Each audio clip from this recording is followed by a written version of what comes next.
එකමත් එක කාලෙක කන්දප්පාමුල තියෙන පුංචි ගමක තරුණයෙක් ජීවත් වුණා. මේ තරුණයාගේ තියෙන කම්මැලිකම නිසා එයා ගම පුරාම ප්‍රසිද්ධ වුණා. ගමේ ඉන්න අනිත් අය කුඹුරුවල, කඩවල මහන්සි වෙලා වැඩ කරද්දී මේ තරුණයා කලේ ගස් සෙවන වැතිරි ඔහේ දවස ගෙවපු එක. නිදාගෙන දවල් හින දැක දැක තමයි මෙයා කාලේ කෑවේ. එයාට ලොකු හින තිබ්බා. හැබැයි ඒ වෙනුවෙන් එයා වැඩ කරේ නම් නෑ.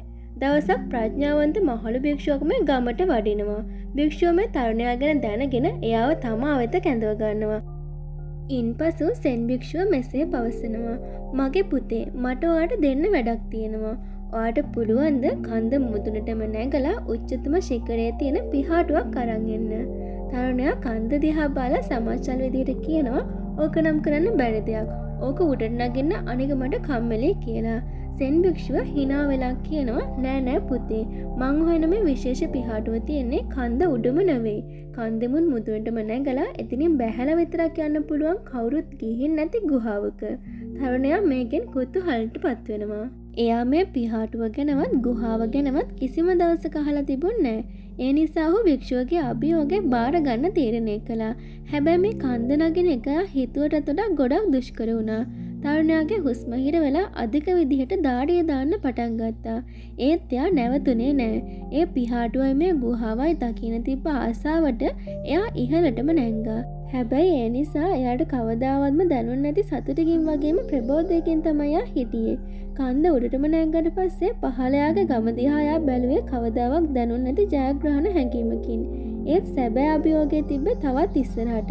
තරුණයාට කන්දේ අනිත් පැත්තට බැහැලා පිහාටුව තියෙන ගුහාව හොයාගන්න සිද්ධ වෙනවා. නගින එකටත් වඩා බහින එක අමාරු වෙච්ච තරුණයා ගොඩ වතාවක් පය පැටලී බිම වැටුණා. ඒ කොහොම වුණත් එයා අතහරින්න නැතුව ඉස්සරහටම ගියා. අන්තිමට කොහොම හරි එයා මේ ගුහාව හොයාගන්නවා. එයා දකිනවා ගුහාවේ බිම වැටලා තිබුණ පිහාටුව. ගුහාව දොරටුවෙන් ගන්න හිරේලිය නිසා ඒ පිහාටුව දිලිසෙනවා. ඔහු පිහාටුව අතට අරන් ඒකේ ලස්සන ගැන ගොඩක් පුදුම වුණා. එයාට සතුට හිතුණා එයා මේ පිහාටුව වෙනුවෙන් මෙච්චර දුරක් ආපු එක ගැන. හැබැයි ආපහු එයාට මතක් වුණා දැන් ආපහු කන්ද නැගලා කන්ද බැහැලා ගමට ගිහින් මේ පිහාටුව භික්ෂුවට දෙන්න ඕනේ කියලා. එයාට මේක කරන්න තරම් ශක්තියක් නැහැ කියලා හිතලා එයා මේ වැඩේ අතහැරලා දාන්න හිතුවා. හැබැයි එතකොට එයාට මතක් වුණා කන්ද උඩටම නැගපු වෙලේ එයාට දැනුණ සතුට. ඒ ජයග්‍රහණයේ අභිමානය. ඒක ආයේ විඳින්න එයාට ශක්තිය වගේම අදිෂ්ඨානයක් තියෙනවා කියලා එයා දැනගෙන හිටියා. එයාගේ මාංශ පේශී වේදනාව වගේම පෙනහළු දැවී යාම එයාට ගොඩක් දැනුණා.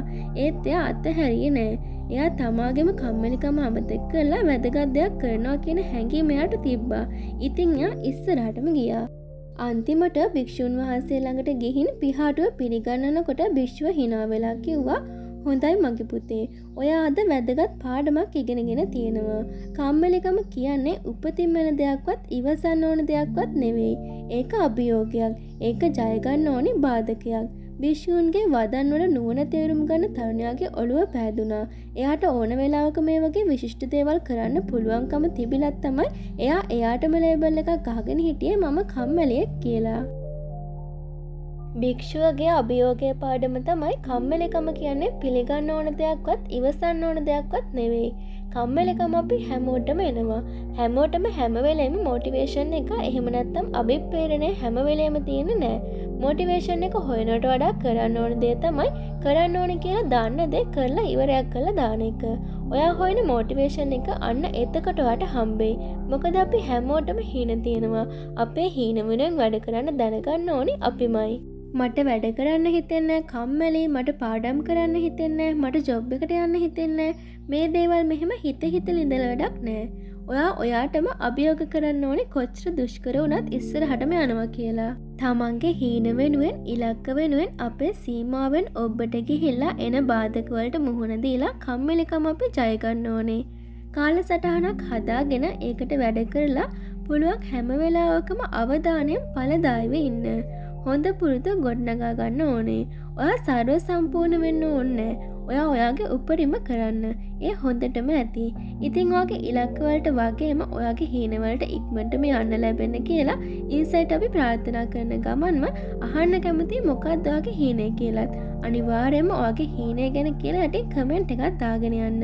හැබැයි මේ ප්‍රාර්ථනා කරනවා වගේම ඒ වෙනුවෙන් වැඩ කරන්න. ඒක අමතක කරන්න එපා කියලාත් ඉන්සයිට් අපි වගේ ආදරයෙන් ඉල්ලනවා. ඒ වගේම දිනපතා මේ වගේ වීඩියෝ නැරඹීම සඳහා ඉන්සයිට් නාලිකාව සබ්ස්ක්‍රයිබ් කරලා තියාගන්න. තවත් දවසක මේ වගේ වීඩියෝ එකකින් හමු වෙනකන් ඔයාලට සුබම සුබ දවසක්. ජය වේවා.